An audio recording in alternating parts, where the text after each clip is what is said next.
15ការសងវេទគិតដល់មានតាក្រោមមេឃតែមួយកូនព្រួយខ្លាចម៉ែឯកាម៉ែនៅយ៉ាងណាស្រីងាប្អូនថែម៉ែ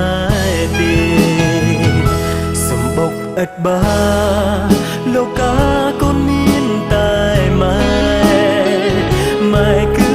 ដួងខែរះក្បែររូបកូនទាំងទ្វេផ្ទះខ្ទមកំសត់កត់បត់ម៉ែច្រៀងបំពេម៉ែលោកស្រែគេឲ្យកូនបន្តសិក្សាវិថីវែងឆ្ងាយឈាមម្ដាយខ្លាចជាទឹកបិចញឹងម៉ែដូចពេញរំលេចក្រងខ្សែវាសនាទោះជួបបោកខ្លាំង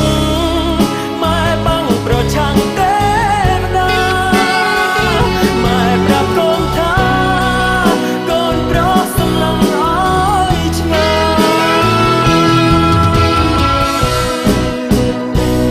យសាកលវិទ្យាល័យ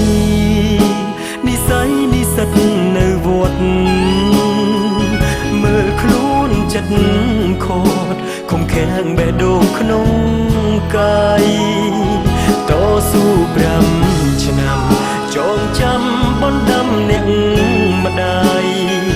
បរិញ្ញានៅឆ្ងាយខ្ញុំត្រូវខ្វល់ខ្វាយសិក្សា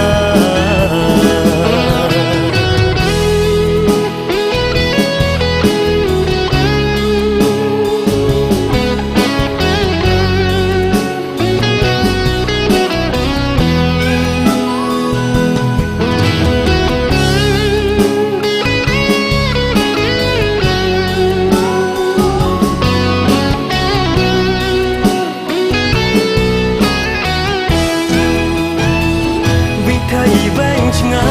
យជាម្ដាយខ្លាចជាទឹកបិចញឹងម៉ែដូចពេញរំលេចក្រោមខ្សែវាសនាទោះជួបបោកខ្លាំងម៉ែបាំងប្រឆាំងទេវតាកូនតាំងចិត្តថាយកបរិញ្ញាជូនម៉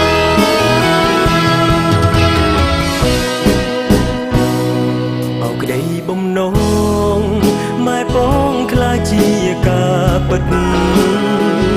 រនោជីវិតផ្លាំងខ្ន